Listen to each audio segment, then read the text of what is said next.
постах чуть попозже. Давайте познакомимся. Меня зовут Диана.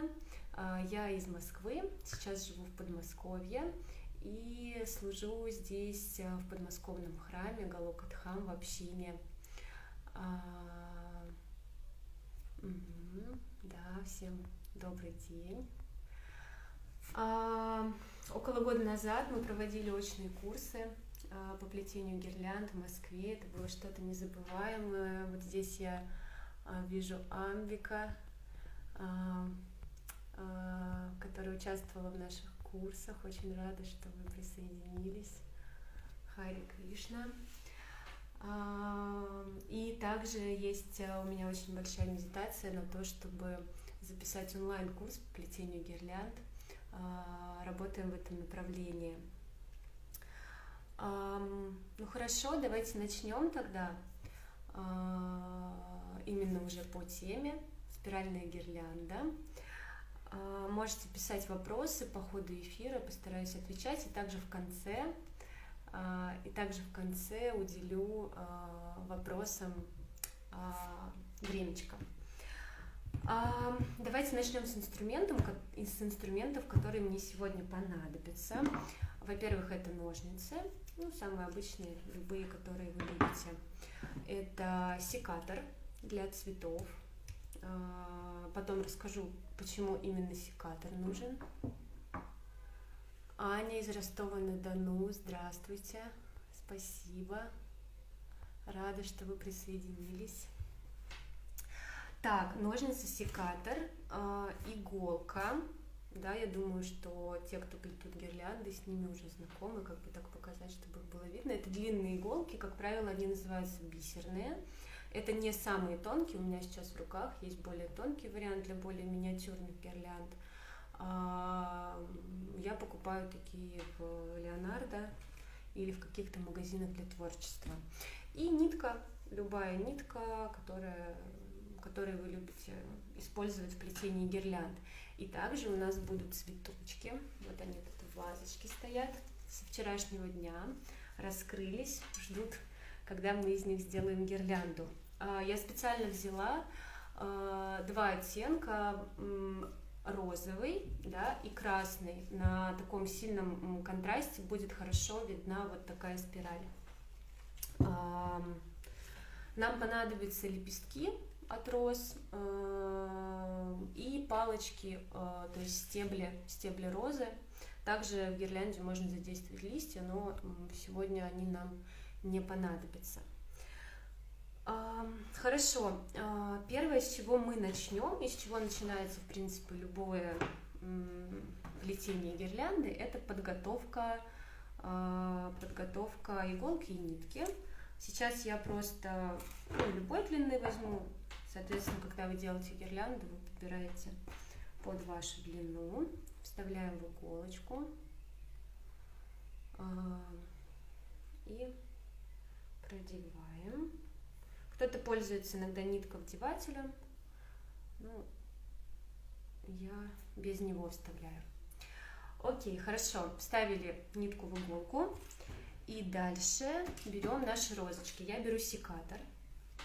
Я рекомендую всем иметь секатор, а не только ножницы, потому что секатором намного проще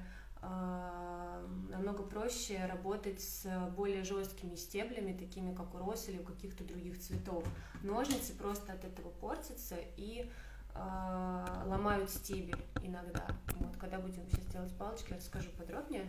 Сейчас я чуть-чуть спущу, чтобы лучше было видно мои руки.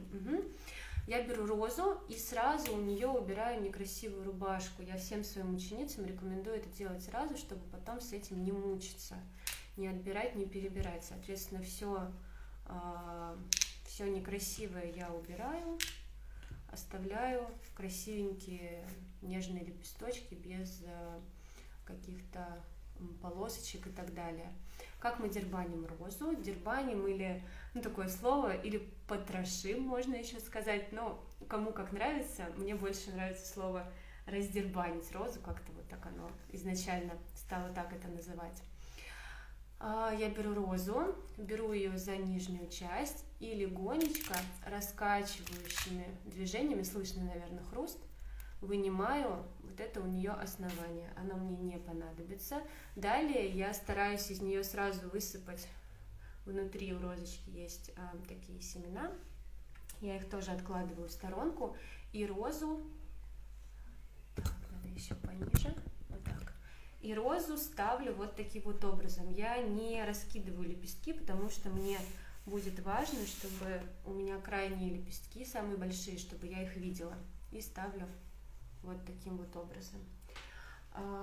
У меня два оттенка роз, красные и розовые. Вчера купила розы, сегодня на утро они просто восхитительно раскрылись, очень красивые. Отделяем лепестки. Да, можно так сказать. Да, отделяем лепестки. То же самое. Хрустим, вынимаем. Вот этот момент очень важный, да, чтобы отделить аккуратно вот эту плодоножку от лепестков. Особенно в технике спиралевидной гирлянды, потому что нам важно, чтобы у нас вот здесь вот лепестки не были повреждены. Это очень важно, когда вы делаете любую гирлянду, но в спиралевидной технике особенно, потому что нам нужна вот эта часть не разломанная. Я сразу сделаю по 2 розы и того цвета, потому что уже предполагаю примерно тот объем лепестков, который нам понадобится. Стоим. Лепестки мы будем складывать в технике ракушка. Есть разные техники складывания лепестка, у них такие рабочие названия: бантик, ракушка, трубочка. В нашем блоге мы уже немножко об этом рассказывали. Спиралевидную гирлянду я рекомендую делать в технике ракушка. Объясню дальше почему. Можно, в принципе, и в других техниках, это не запрещается. Можете пробовать, экспериментировать, но я считаю, что в технике ракушка это самый простой вариант и менее хлопотный, что ли. И в Индии делают вот те гирлянды, да, которые такие крученые, мы видим в Индии, они делаются именно в технике ракушка. Лепесток складывается ракушка. Расскажу, что это такое. Дальше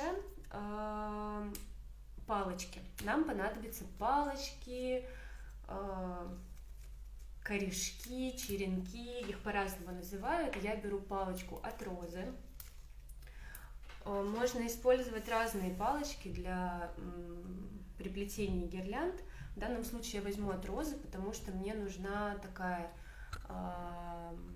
немножечко жесткость такая в палочке. Иногда я использую палки от хризантем, когда мне нужно только пространство, да, заполнить. А если нужна прям четкая фиксация лепестков, то это палочка от розы. Я беру секатор, именно секатор, не ножницы, и нарезаю палочки. Они не нужны мне здесь большие. Примерно сколько это? Может быть, 3 миллиметра. Где-то так. Очень часто я слышу отзывы, что палочки от лепестков, они ломаются, когда их нарезаешь, у них появляется трещинка такая сбоку. Такая трещинка появляется, если это делать ножницами, да, потому что ножницы, они как бы сжимают палочку, и она в этот момент трескается. Да, всем добрый день. Раиса, Хари Кришна, Емуна. А если это делать секатором, хорошим флористическим секатором, то такого не произойдет. Поэтому каждой цветочнице я рекомендую иметь... Соседи зажужжали. Иметь не только ножницы, но иметь и специальный флористический секатор. Палочек в этой технике нам нужно много, поэтому не стесняемся их готовить. Палочки поддерживают лепестки, не дают им расползтись. И именно в спиралевидной технике и в технике складывания лепестка ракушка палочки просто жизненно необходимы. Без палочек вы будете делать такую спиралевидную гирлянду очень долго. У вас уйдет очень много цветов, очень много времени. Я рекомендую палочки обязательно использовать. палочки подготовили, лепестки подготовили. Угу. Дальше расскажу в целом про гирлянду спиралевидную. Мы будем с вами из лепестков составлять окружность. Когда мы делаем красный на красный, когда мы делаем гирлянду в технике бантик, да, мы складываем бантик, вставляем его вот таким вот образом, да, классическая схема, немножко кривулично, и кладем лепесток на лепесток, да, то когда мы делаем технику ракушка и спиралевидную гирлянду, здесь немножечко будет другой алгоритм. Собственно, давайте начнем уже. И я буду по ходу объяснять. Я еще подготовила нам доску, на которой я смогу нарисовать эту схему, чтобы она еще лучше запомнилась. Лепестки у меня будут чередоваться 2 через 2. 2 красных, 2 белых. Как делается техника складывания лепестка ракушка? Надеюсь, видно? Давайте на белом покажу. Я беру лепесток за вот это основание. То есть вот эта часть у меня будет внешняя, вот эта жесткая, которая обычно у нас внизу, когда мы делаем гирлянду в технике бантик. Вот эта часть обычно жесткая внизу, а вот это сверху. Сейчас вот эта часть у нас внешняя, а вот это внутренняя, самый верхний край лепестка. Я складываю лепесток напополам, вот таким вот образом. Вот он, сложила его напополам. И далее отвожу как будто бы крылышки у этого лепестка в бок. Получается вот такая вот ракушечка. Собственно, поэтому она и называется ракушечка, потому что вот эта часть напоминает ракушку. Еще раз. Напополам и отгибаю уголочки. Вот она получилась ракушечка. Ой, забыла. Сначала нам нужно было ставить палочку. Вставляем палочку, не спускаем ее с иголки. Не спускаем с иголки. И делаем первую ракушку. Когда вы начинаете гирлянду, вы сразу должны определиться, как вы будете вставлять лепесток. В какую сторону вот эта открытая часть будет смотреть. В моем случае направо, да, или налево. Я рекомендую попробовать начать делать направо. Вот таким вот образом. Вот она встала у нас на иголочку. Палочка нужна для того, чтобы поддерживать этот лепесток. Если палочки не будет, лепесток разъедется по иголке, и пока вы будете делать следующие лепестки, он уже успеет порваться, потому что он очень такой тонкий и мягкий в этом месте. Поэтому обязательно ставьте палочку. Дальше повторяю то же самое. Беру второй лепесток, складываю напополам, второй белый, и отгибаю уголочки. Для начала стоит потренироваться именно в складывании лепестка вот такой ракушкой. И вставляю его рядом с первым лепестком, то есть у нас будет образно получаться плюсик такой. Тык-тык. Угу. Дальше я беру 2 красных лепестка и также их складываю ракушкой на красном платке. Не очень видно. Вот, также ракушка получилась. Вот она. Здесь важно следить за расстоянием, на котором вы прокалываете лепесток. То есть у вас не должно быть... Сейчас покажу. Вот, например, видно? Не должно быть так, что один лепесток, да, сильно дальше, чем другие лепестки. То есть это уже будет не окружность, а уже будет какая-то другая форма. Вы должны стараться, чтобы у вас вот здесь получилась окружность из 4 лепестков. То есть плюсик, вписанный в окружность, грубо говоря. Поэтому за этим важно следить. Лепестки просто бывают разной длины. Если у вас лепесток, один вид лепестков длиннее, чем другой вид лепестков, что вы делаете? Вот, например, как у меня сейчас красные лепестки, они значительно выше, то есть розы красные были выше, чем белые. Белые примерно вот такие по высоте, а красные примерно вот такие. Что мы делаем? Я прокалываю на том расстоянии, которое мне нужно, И лишний вот этот вот кончик красненький, видно? Его чик, ножницами обрезаю, чтобы он мне потом не мешался. Вот, так вот. У меня розы большие, поэтому у меня получится объем гирлянды, толщина примерно как на лектор, наверное, или на больших божеств.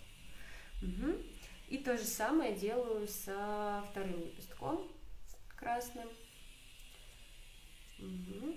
Если вы уже приноровились делать, то я, например, не обрезаю каждый раз, а я вот сложила ракушечку и вот так вот просто оп, отщипываю все лишнее, чтобы не тратить на ножницы время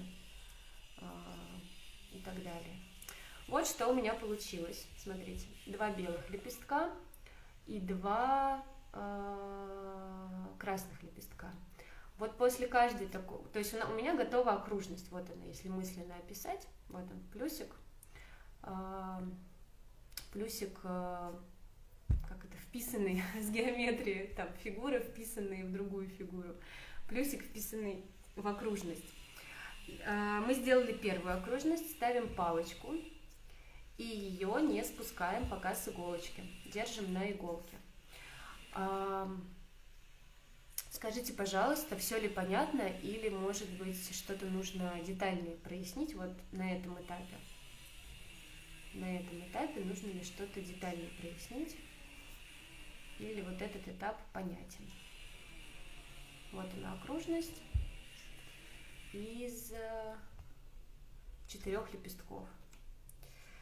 Хорошо. Так, судя по умолчанию, все понятно. Угу. Окей. Дальше я также начинаю с белых лепестков. Все понятно. О, отлично. Я рада. Супер. Дальше я беру снова белый лепесток, складываю его ракушкой и уже его вставляю между первым и вторым белым лепестком, который у меня в первой окружности. То есть мы сейчас образно, да, если представить, начинаем делать вторую окружность. И вторая окружность немножко смещается по часовой, у вас получается, у вас в экране против часовой, у меня по часовой стрелке смещается по часовой стрелке, то есть немножко вправо. То есть первый лепесток второй окружности я вставляю между первым и вторым белым лепестком первой окружности. То есть вот они, первый и второй лепесток первой окружности, а первый лепесток второй окружности у меня оказывается между ними. Далее я беру второй розовый лепесток. Обычно на этом моменте на очных наших курсах девочки впадали в очень большую задумчивость. Я стараюсь максимально понятно это объяснить, но тут нужно включить образное образное мышление, да, представить, как одна окружность накладывается на другую, и вторая немножко смещается. Я еще на рисунке это покажу. Сейчас мы сделаем вторую окружность. Беру второй белый лепесток, также его складываю ракушкой, и второй лепесток второй окружности у меня встает после второго лепестка первой окружности. Вот он. Далее я беру красные лепестки, и они также у меня смещаются на один лепесток вправо. На один лепесток вправо. Угу. То есть первый красный лепесток оказывается между первым и вторым первой окружности. И далее второй лепесток, второй красный лепесток второй окружности у меня оказывается между красным и белым первой окружности. Дальше ставлю палочку. Угу. И смотрим, что получилось. Видите, уже немножечко, ну, это пока самое начало, но уже немножко видно, как окружность, вот она, видите, вот она, вот она, эта линия пошла. То же самое с белыми лепестками. Вот она, в сторону поехала. Поехал рисунок. Для большего понимания я решила это еще нарисовать. У меня есть такая доска, такая белая. Я на ней хочу нарисовать вам схему того, что я сейчас делаю. Давайте посмотрим. Первая окружность у меня будет синего цвета, все лепестки, а вторая будет красного. Смотрите. Вот мы сделали первый белый лепесток. Потом сделали второй белый лепесток. Дальше сделали первый красный лепесток и второй красный лепесток. Я их образно обозначу цифрами 1. Ой. Вот так. То есть это у нас единички. Первая окружность у нас была, вот она. Дальше мы начали делать вторую окружность. И она пошла на смещение. Вот таким образом. Первый, видно? Вот так, не отсвечиваю. Первый лепесток белый второй окружности у нас оказался вот здесь. Немножко его вытащила. Второй лепесток белый второй окружности у нас оказался вот здесь. Первый красный лепесток второй окружности у нас оказался вот здесь. И второй красный лепесток у нас оказался вот здесь. Соответственно, дальше уже смещение будет сложно нарисовать, потому что здесь уже будет накладываться один рисунок на другой. Ой, у вас там отражается.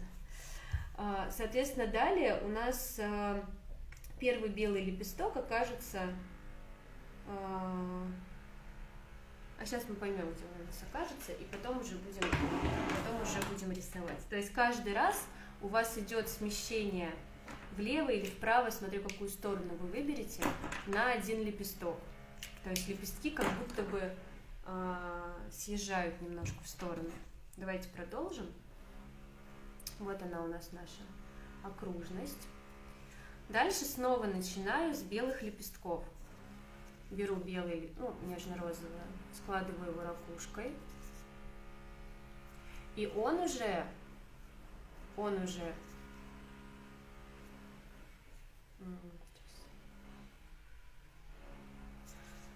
меня уже окажется между первым и вторым лепестком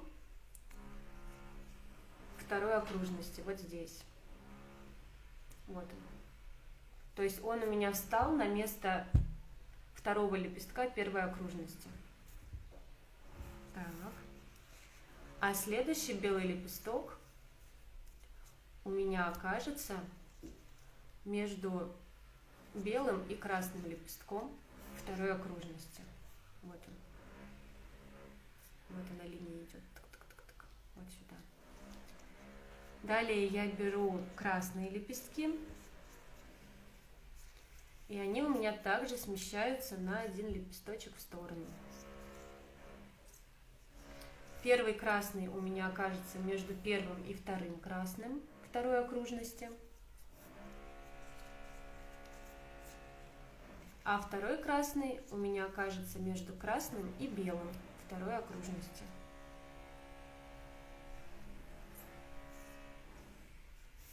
Вот здесь. Вот. Ставим палочку, прижимаем это все. Почему я именно рекомендую не спускать лепестки? Потому что если вы спустите, вам будет сложно вот эту вот спираль сделать где-то там внизу. Если вы будете по одной окружности вставлять и спускать, это будет немножко тяжело где-то внизу это сделать. Поэтому лучше всю спиральку, вот эту красоту собирайте на иголке. Именно для этого нам нужны длинные иголки.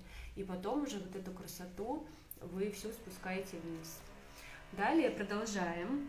У нас также продолжается смещение. Ох, у меня жужжат соседи. Белый лепесток, это уже какая четвертая окружность, у меня окажется между первым и вторым предыдущей окружности. Вот лепестки предыдущей окружности, и вот окружность, которую я сейчас делаю, между первым и вторым.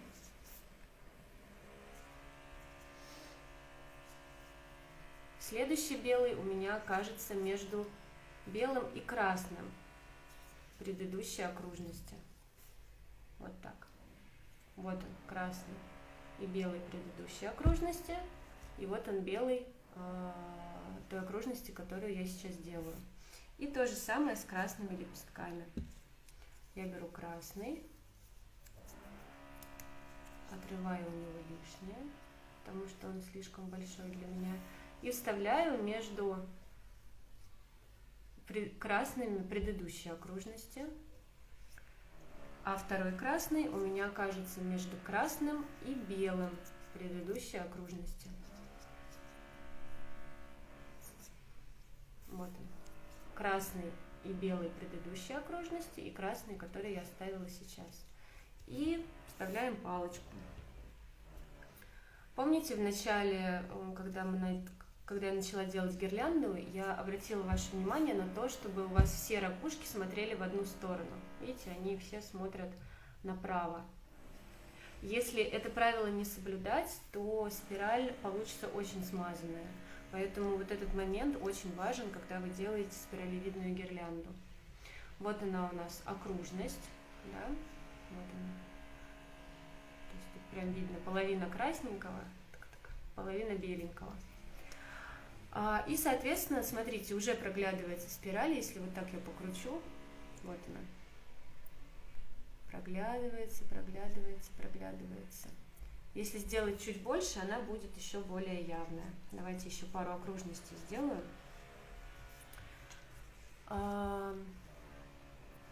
Да, я надеюсь, что... Скажите, будет ли запись? Я надеюсь, что я сделаю все правильно. Я первый раз провожу эфир в Инстаграме, и я надеюсь, что все сохранится. Постараюсь это сделать. Первый лепесток, новая окружность, ставлю между предыдущими белыми. И второй лепесток белый, новой окружности, ставлю между белым и красным, между белым и красным, между белым и красным предыдущей окружности. Так, следующие красные два лепестка. Первый красный ставится между двумя красными предыдущей окружности. Вот сюда. Вот предыдущая окружность, два красных. И вот новый лепесток новой окружности. И красный второй ставится между красным и белым. Между красным и белым предыдущей окружности. Вот он красный, белый предыдущей окружности, вот он красный новой окружности.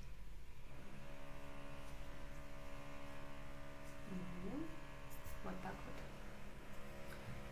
Если посмотреть, вот она, спиралька. Да, из двух оттенков, красный и белый, если вот так покрутить, получается вот такая спиралька. И последнюю давайте окружность сделаю. Что еще важно, да, вот спиралевидный, вот если вы поняли технику и пробуете делать, очень важно, когда вот вы вставляете лепестки, следите за тем, чтобы у вас правда получалась окружность, то есть чтобы это был не овал туда, не овал вот в эту сторону, да, вот в эту сторону, а чтобы это именно были кружочек на кружочке, то есть плюсик на плюсике. Иначе, смотрите, вот сейчас здесь, если посмотреть, да, вот она, получается однородная, да, по ширине. Спираль тоже не смотрится, когда, например, один лепесток торчит, другой более утоплен. Вот такой рассинхрон, он портит всю красоту спирали, поэтому очень важно следить за тем, чтобы лепестки у вас были проколоты на одинаковом расстоянии, чтобы именно получался плюсик. Очень красивая техника, спасибо за эфир. Спасибо вам, что смотрите, очень рада. что вам это интересно. Беру снова белый лепесток. Ой, уехала. Складываю ракушечкой. Прежде чем делать, например, спиральку, если вы никогда не делали ракушку, обязательно потренируйтесь в том, чтобы складывать лепестки именно ракушкой. Потому что от красоты вот этого вот места, да, вот этих вот мест, зависит также красота спирали, да, красота вот этого вот перехода. Если у вас получается, сейчас я попробую показать, если у вас какая-то вот такая ракушка, да, вот она видно, на красном, на красном будет видно хорошо, то есть видите, она кривовата, немножко заваливается в сторону. Или если у вас слишком маленькая, ну, то есть у нас есть пост, по-моему, про ракушку, точно не помню, но мы там описывали ошибки при складывании лепестка ракушкой. Если у вас вот такой вариант ракушки, когда слишком длинные вот эти вот крылышки, это тоже не совсем верно, тогда красоты спиральки вот здесь не будет. И, кстати, вот лепесток у меня, который я вырывала внешний, рубашка, он, видите, вот здесь поврежденный. И вот такие лепестки в ракушку, в спираль, лучше не вставлять, потому что вот этот вот дефект, он будет на самом видном месте, и это тоже будет влиять на красоту гирлянды. Поэтому, когда делаете ракушку, максимально аккуратно дербаньте розу, отделяйте лепестки, да, как вот написала на Матеджи, отделяйте лепестки максимально аккуратно, и старайтесь, чтобы они не повредились вот именно вот в этом месте внизу. Так, что у нас тут? Ага, у нас один розовый лепесток. Далее я беру снова второй розовый. Почему я решила показать именно из двух цветов? Потому что это самый простой вариант для начала, для того, чтобы начать делать такую схему. Вот он, второй лепесток. Он у меня между белым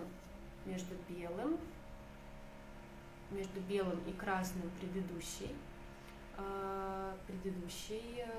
окружности, вот он, новенький. Интересно для маленьких божеств такую не сделать получается, такую гирлянду сделать для маленьких божеств, смотря насколько они маленькие. Вот, например, лепесток, вот такой вот, тут видно вот на белом фоне, вот у него здесь рваный, я такой не буду использовать, потому что это будет видно и это будет некрасиво.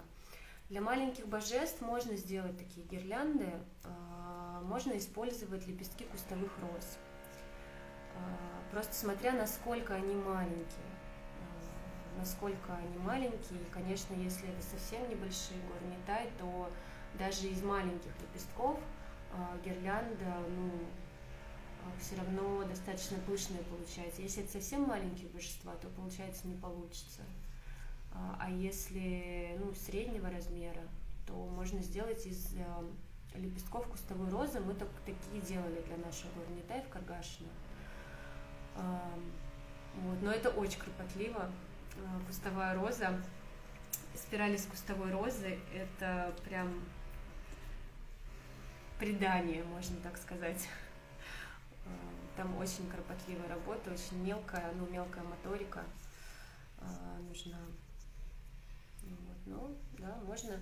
Вообще спираль можно делать, именно спиральную технику, не только из лепестков. Также в этой технике можно делать гирлянды из цветов, просто чередуя цветочки, например, там хризантемы.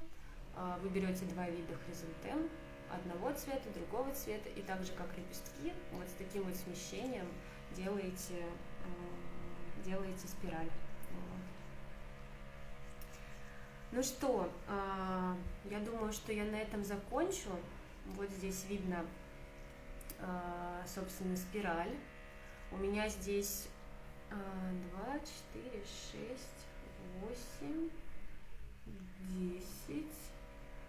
У меня здесь примерно 5 окружностей получилось. Может быть 6, что-то я сейчас не разберу. 2, 4, 6, 8, 10. Да, у меня 6 окружностей здесь. И этого достаточно для того, чтобы уже увидеть спиральку. Вот она, если я ее покручу, смотрите, вот ее видно. Соответственно, как я и сказала, лепестки одноголовой розы, из них получается достаточно пышная спираль, но этот момент всегда можно регулировать. Да? Давайте спустим ее с иголки на нитку. Как я спускаю, я иголочку прижимаю просто к столу и аккуратненько, легкими движениями, должно быть видно, спускаю спираль на иголку. Ох, соседи. Вот. Соответственно, на нитке она немножко начинает разъезжаться, но это нормально. Потом обязательно нужно будет ее прижать другими лепестками следующими. Вот такая вот история получилась. По поводу объема, да, сейчас я покажу.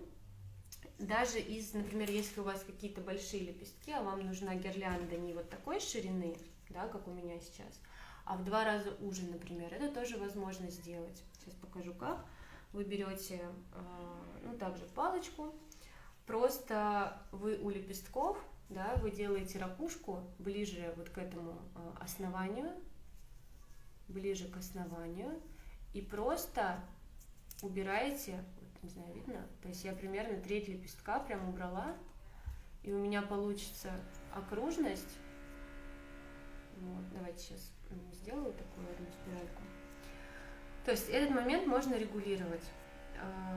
Ширину спирали вы можете сами регулировать тем, на каком расстоянии вы прокалываете лепесток. Соответственно, вот такая вот у меня. 2 красненьких я вставила. Дальше беру белый лепесток, то же самое, делаю ракушку ближе вот к этому основанию.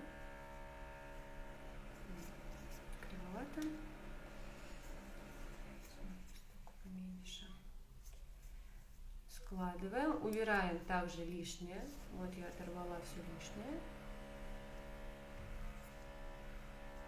Угу. Стараемся, чтобы они примерно на одинаковом расстоянии были проколоты, чтобы у вас была именно окружность, а не на Каусине, Матаджи одна, когда я училась, она сказала, у вас не должно быть телевизора.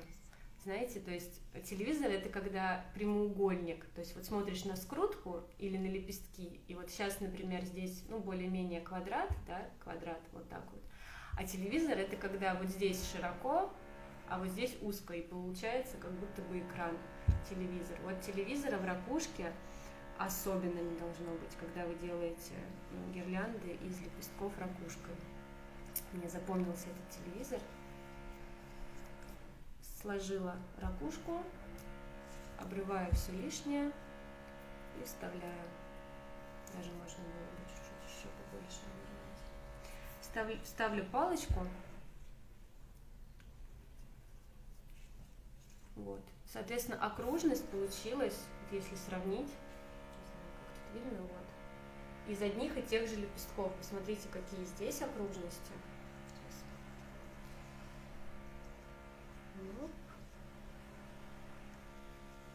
Посмотрите, какая окружность у нас здесь, да, по ширине, по объему, и какая здесь. И это все из одних и тех же лепестков.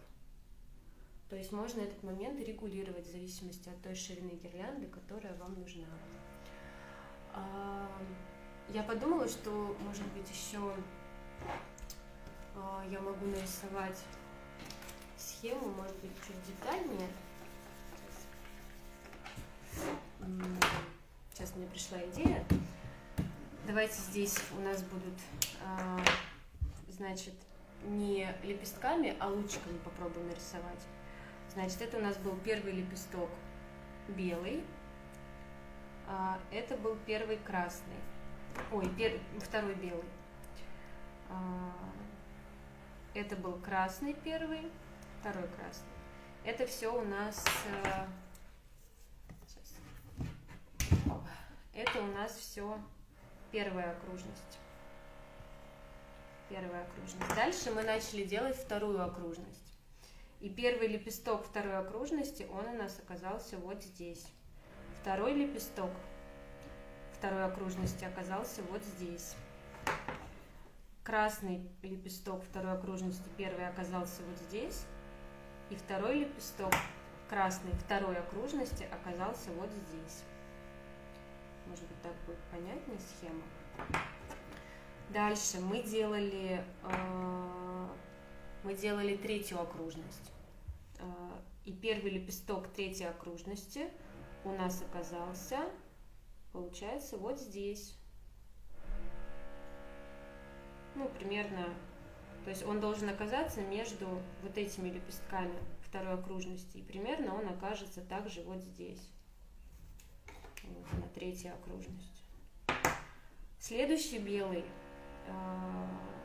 лепесток третьей окружности, он окажется примерно вот здесь. И таким образом всегда получается смещение на один лепесточек в сторону. Я не знаю, если эти схемы, они заходят. Я просто логик, и мне схемы всегда очень помогали. И я в свое время рисовала вот такую схему цветную, вот такой окружности, спиралевидной техники. Но там просто больше цветов нужно, чтобы это разглядеть. Соответственно, красный лепесток третьей окружности у нас окажется вот здесь. Это у нас третья окружность. И второй окажется у нас вот здесь. Ой,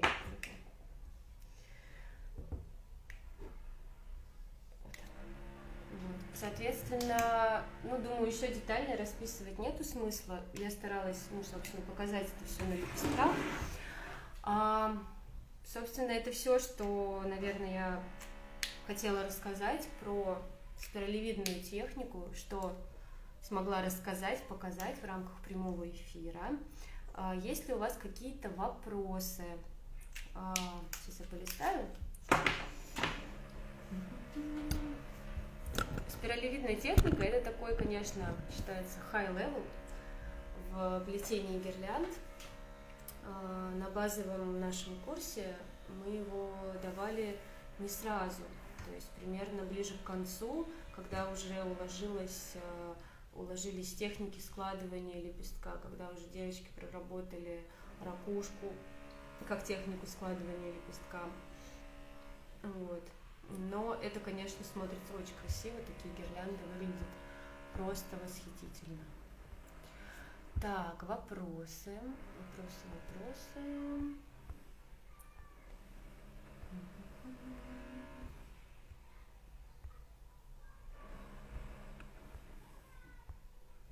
Отделяем лепестки, это то, что я сегодня вынесу из этого эфира. Отделяем лепестки. Так, благодарю, все понятно. Так. Ага. Ну вот про маленьких божеств я вроде рассказала. Да, для маленьких божеств очень, очень сложно, конечно, именно спиралевидную технику. Один раз я делала вот для горней тай, которые здесь вот в общине.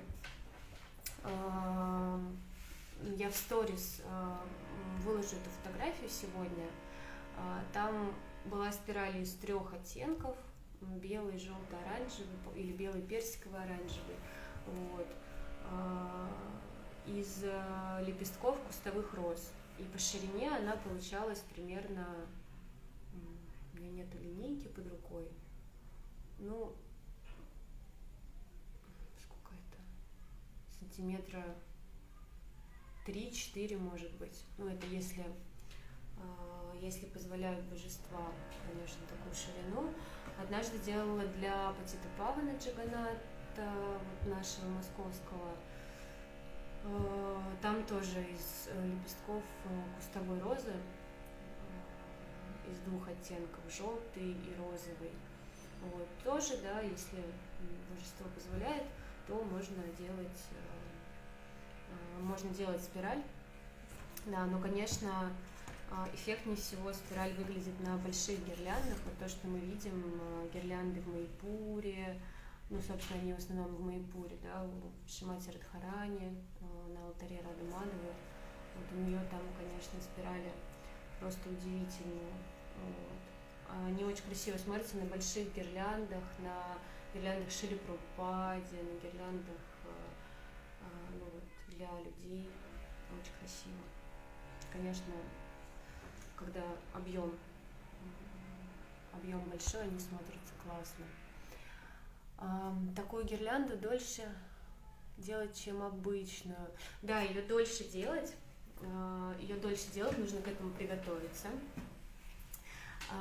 Но не нужно слишком тоже растягивать плетение такой гирлянды, потому что лепестки имеют свойство вять, да, и такую гирлянду тоже, ну, слишком, чтобы она долго у вас лежала, и вы ее плели, ну, старайтесь в обычном темпе.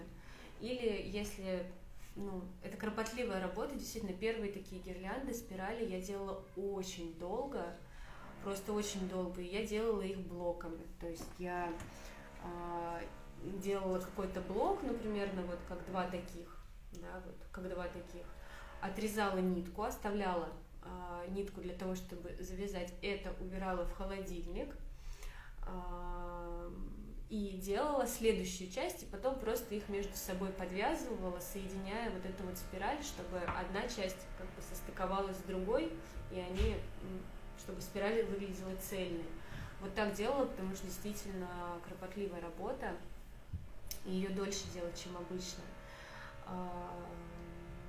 Плюс на такую гирлянду вам нужно примерно в 1,5-2 раза больше цветов, чем когда вы делаете, например, бантиком. Потому что расход лепестков здесь больше, видите, здесь лепестки как бы встают в окружность. А когда мы делаем, то есть тут каждый лепесток, он в одну сторону смотрит. А когда мы делаем бантиком, то мы лепестки вот таким вот образом, да, крест-накрест складываем. И когда делаем бантиком лепестков нужно намного меньше, потому что один лепесток сразу две стороны закрывает. А в данном случае один лепесток закрывает только одну из сторон, поэтому цветов нужно в 1,5-2 раза, ну, даже в 2, наверное, я бы сказала, больше, с учетом того, что еще что-то рвется, вот, и так далее. Хорошо.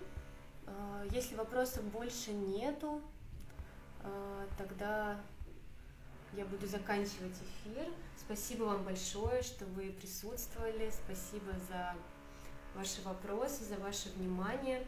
Если вам понравился эфир, я буду рада, если вы поделитесь им в своих сторис. Я сейчас его постараюсь выложить в наш аккаунт.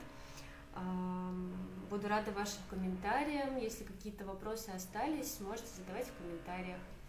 Вот, я отвечу. Спасибо, успехов вам в вашем служении. Если будете пробовать спиральку, то буду рада также, если поделитесь успехами, фотографиями какими-то.